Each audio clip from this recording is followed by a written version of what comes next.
Welcome to Learning English, a daily 30-minute program from the Voice of America.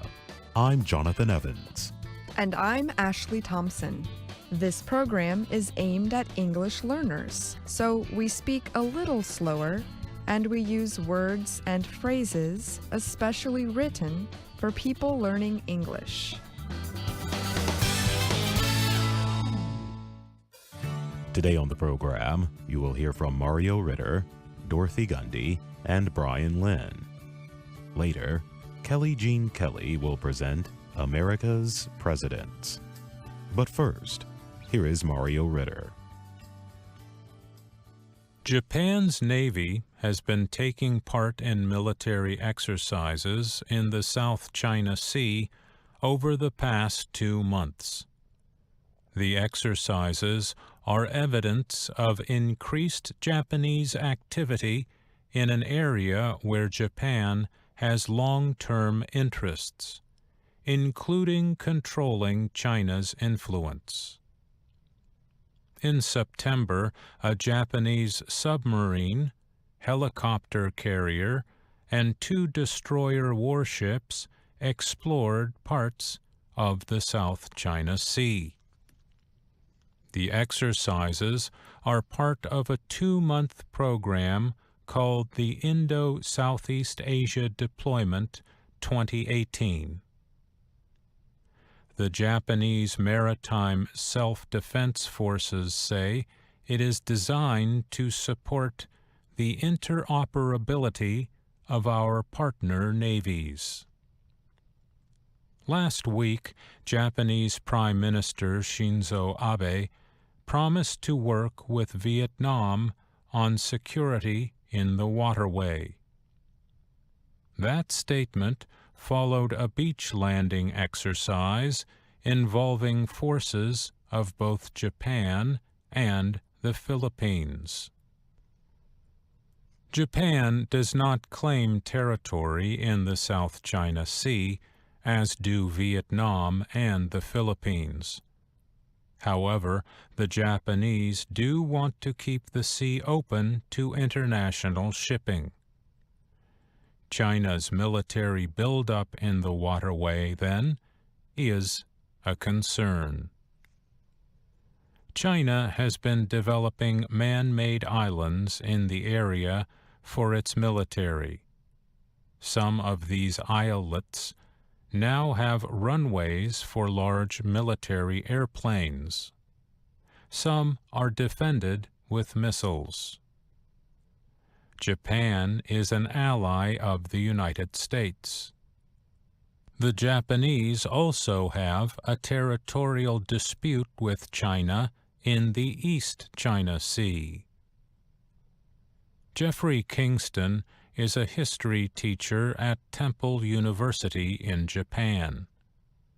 He told VOA, "Clearly, Japan wants to send a message to Beijing that China doesn't get to do anything it wants in the South China Sea." Kingston added that Japan is developing relationships with other nations in East Asia, and the exercises are likely to continue. These exercises are going to become the new norm, he said. Japan started intensifying ties with Southeast Asia about 20 years ago, when China began expanding its own economic relations in the area. Since 1999, Japan has cut back on its development aid to China. In March, Japan announced plans to lend money to the Philippines for Manila's first subway system. Japan also has helped rebuild Marawi, a Philippine city partly destroyed by civil war in 2017. Last year, Japan also promised to work closely with Australia, India, and the United States to keep the South China Sea open to shipping. Stephen Nagy is an associate professor in politics and international studies at the International Christian University in Tokyo. He said Japan wants other countries to agree on international maritime norms. Brunei, Malaysia, Taiwan, Vietnam, and the Philippines all claim parts of the South China Sea. In June, Japan offered a $23 million grant to Indonesia for building ports that face the sea. 2 years ago, Japan offered loans and grants to the Philippines for naval patrol ships. And last month, a Japanese submarine visited Vietnam. Nagy said Southeast Asia looks to Japan as a counterbalance to China. He said Japan and its allies are trying to develop an agreement on how international law should be obeyed by countries within the region. China has protested Japan's recent submarine activity, saying it took place in Chinese waters. The state-operated website ChinaDaily.com said the activity was testing one of China's red lines, meaning one of its sensitive areas. I'm Mario Ritter.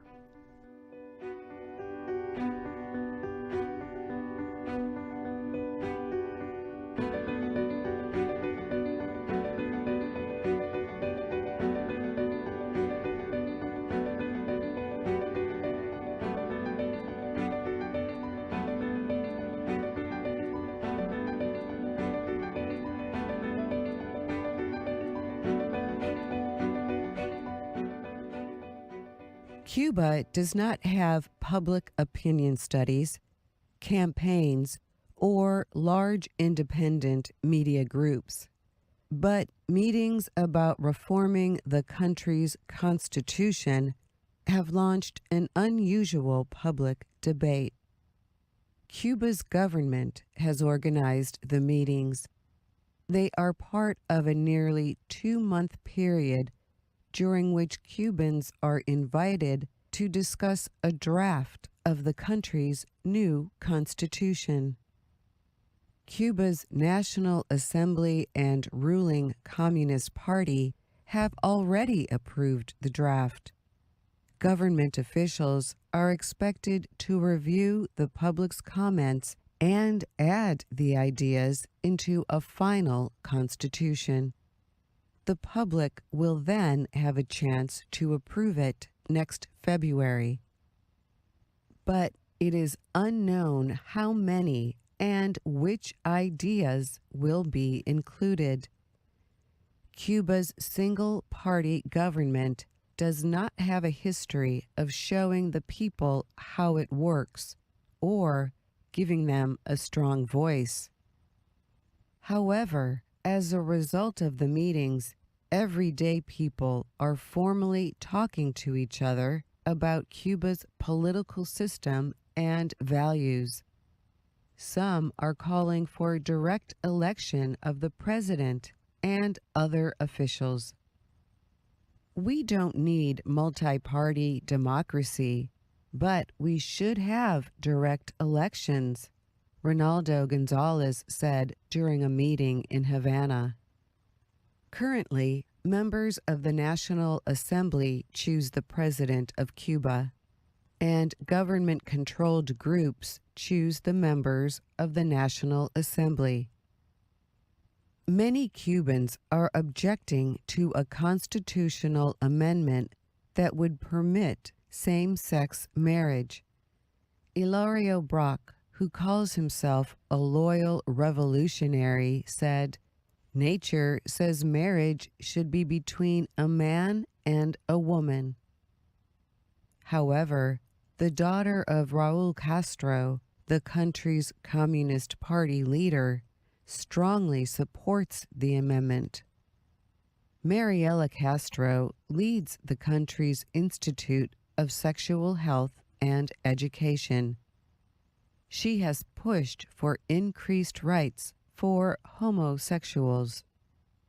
But most of the proposed changes are not major reforms. For example, the draft identifies roles for foreign investment and private property. These reforms have already been part of a slow move over the last 10 years toward a more market economy. Other changes deal with the country's large government structure. They suggest creating the positions of a prime minister and area governor. Reporters from the Associated Press have been attending some of the meetings. They say many Cubans believe the new constitution aims to make the current situation in the country official. They note that many people in the government were revolutionary fighters with Fidel Castro. Those officials may want to make sure things stay the same before they retire or pass away. The meetings have shown that Cubans are informed, interested, and excited to talk about their country. Citizens meet in public areas and parks across the country.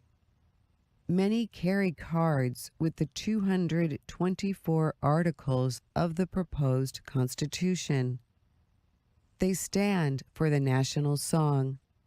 Then they share their opinions while someone takes notes. The comments are later sent to the Constitutional Reform Commission, which is led by Raul Castro. Arturo Lopez Levy was born and educated in Cuba and is now an international relations professor in the United States.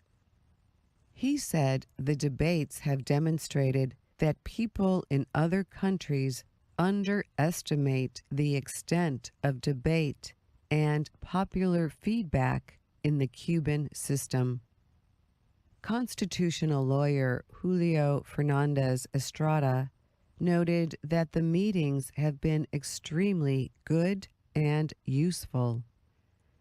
However, he is worried about how much of the public's opinions might actually be included in the final draft of the Constitution. I'm Dorothy Gundy.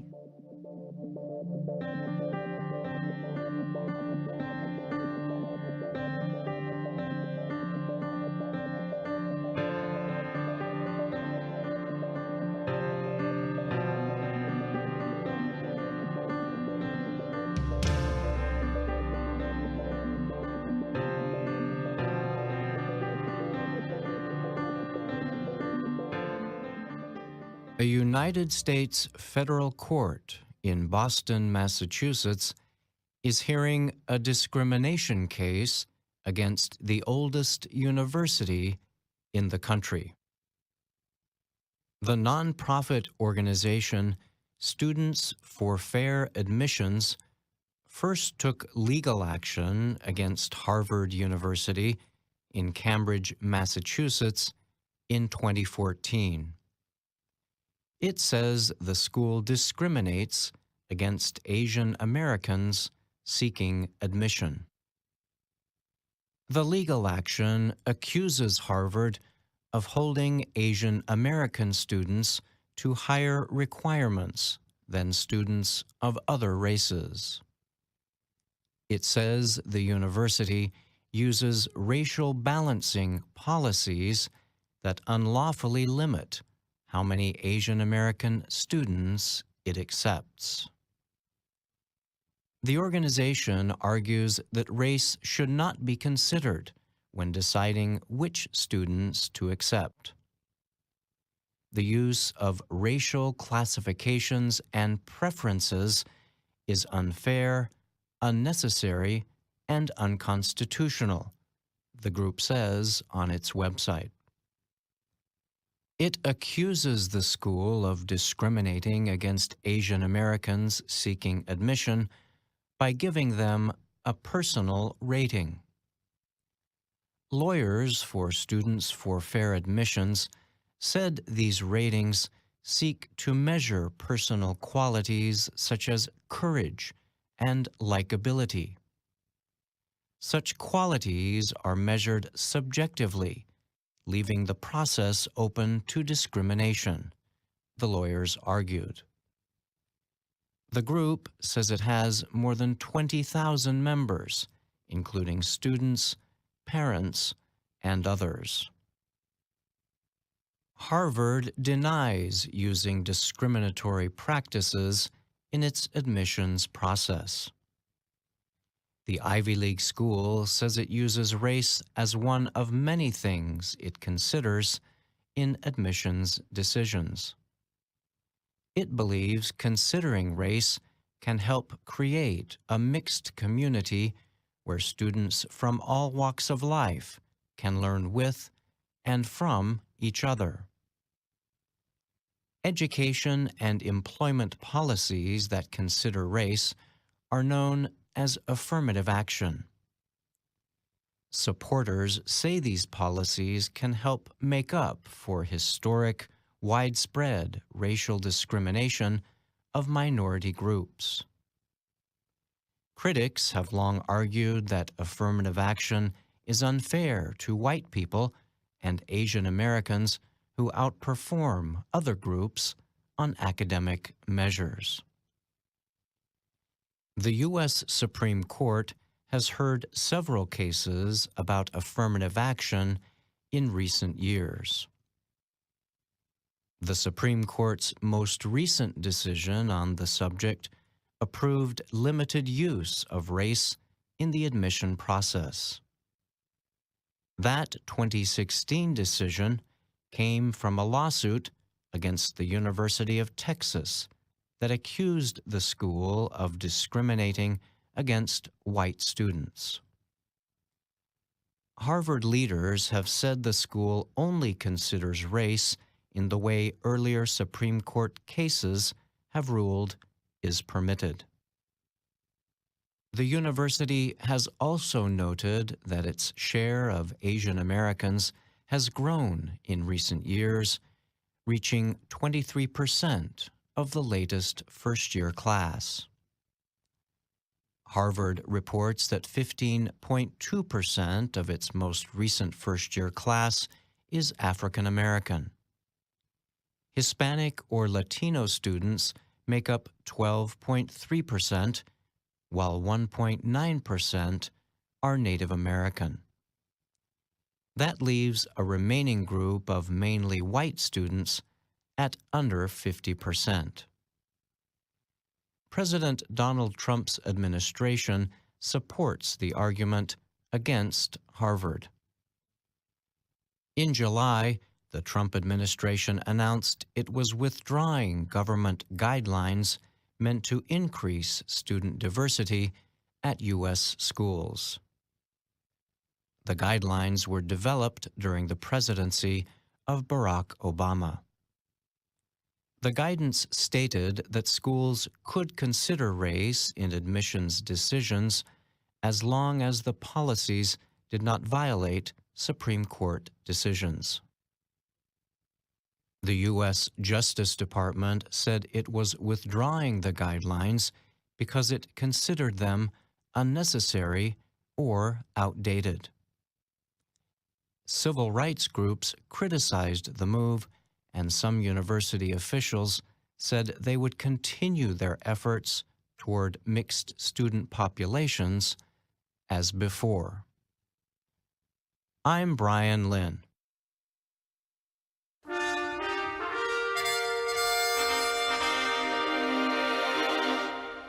VOA Learning English presents America's Presidents. Today we are talking about Chester A. Arthur. The letter A is for Allen, his middle name. Arthur took office because of an unexpected event. He was sworn in as vice president in March 1881 under James Garfield. But only 100 days into Garfield's term, the president was shot. He suffered for months. Arthur was not close to Garfield. The two men belonged to the same party, but they had different ideas on the issues of the day. They publicly disagreed on a number of subjects. If Garfield lived, Arthur would probably not have much power in his administration. But Garfield eventually died. By this time, it was well established that if the President of the United States dies in office, the Vice President becomes the President. So in September 1881, Arthur became the country's chief executive. He served the remaining 3.5 years of Garfield's term. Historians say that, for the most part, Arthur performed ably and well.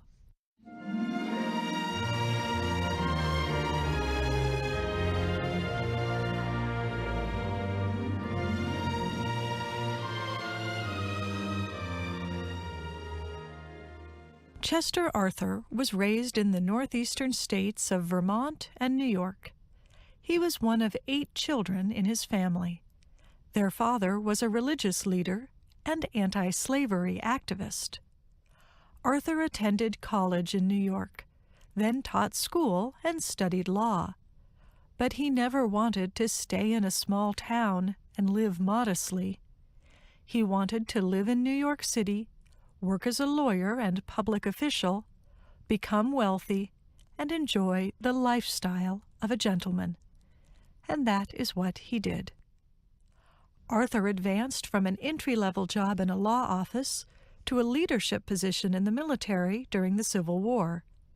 After the fighting stopped, he worked in a good-paying job as a lawyer, and then accepted a top position in the government. For 7 years, Arthur served as the collector of the Port of New York. His job involved supervising 1,300 people. They collected large amounts of money that came from taxes on imported goods. The job had a political element, too. It was under the control of a U.S. Senator from New York, Roscoe Conkling. Conkling was known as a Republican Party chief who traded political support for financial and other benefits. Arthur was never found guilty of accepting money or gifts in exchange for the help of his office, but he was closely linked to Conkling's political machine. When Rutherford B. Hayes became president in 1878, he tried to fight corruption in government jobs.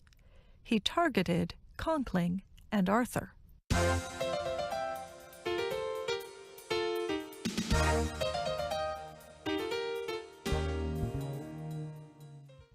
Arthur's position as the collector of the Port of New York was one of the issues in the election of 1880.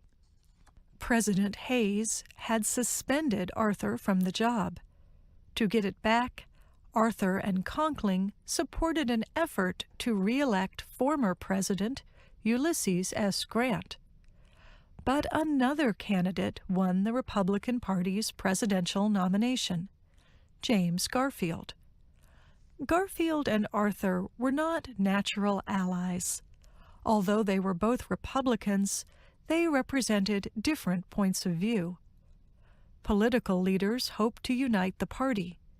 So when Garfield was chosen as the presidential candidate, they added Arthur as the vice presidential nominee. The effort to unite the party worked well enough to win the election, but relations between the two men were uneasy. One of Garfield's first acts was to appoint someone for Arthur's old job in New York. The new president wanted someone who was not loyal to Conkling, so he gave the position to one of his supporters instead. In protest, Conkling resigned from the Senate. But then events took an unexpected turn. Garfield was shot by a mentally unbalanced man who believed the president owed him a government job, and Chester A. Arthur became president.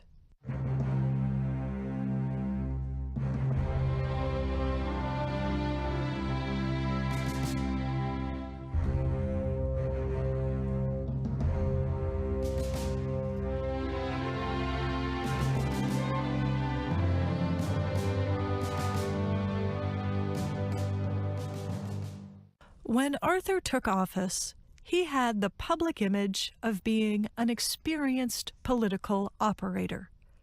Most people believed he cared only about supporting the aims of a small part of the Republican Party.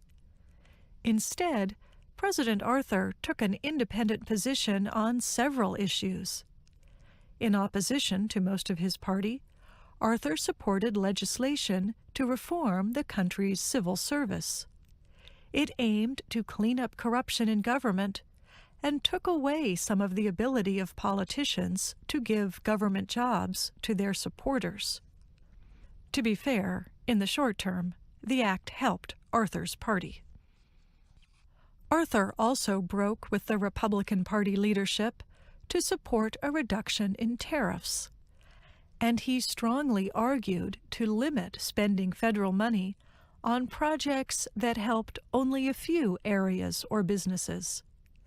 Instead, he wanted to cut taxes so more people would profit from the government's surplus. Finally, Arthur vetoed an anti-immigration act from Congress. The measure proposed banning Chinese immigrants for 20 years. Arthur argued that the Chinese had improved the American economy by helping build a railroad across the country. He also did not want to hurt potential trade with China. However, when Congress offered to ban Chinese immigrants for only 10 years, Arthur agreed. In addition, his administration banned immigrants who were considered poor, criminal, or mentally insane.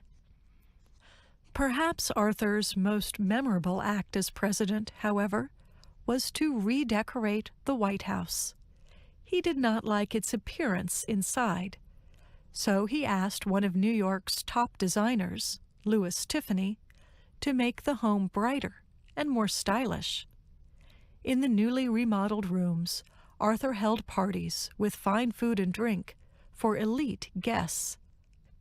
He was known as the gentleman boss.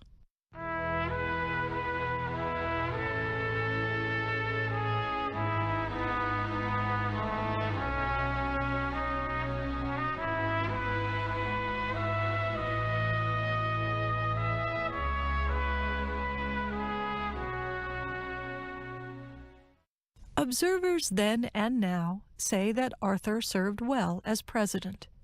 He was a solid leader after the difficult years of the Civil War and Reconstruction. But Arthur did not live much beyond his presidency. Shortly into his term, he learned he had a serious kidney disease that would likely kill him. As a result, he did not try hard to get reelected. Instead, after finishing his term, he returned to his home in New York. Arthur tried to work as a lawyer, but he soon became too sick. His wife had died of malaria before he became president, and he liked to spend his free time fishing or with friends instead of with his children. But in his last months, he could not enjoy those activities either. He died at home at the age of 57. And that's our program for today. Listen again tomorrow to learn English through stories from around the world. I'm Jonathan Evans. And I'm Ashley Thompson.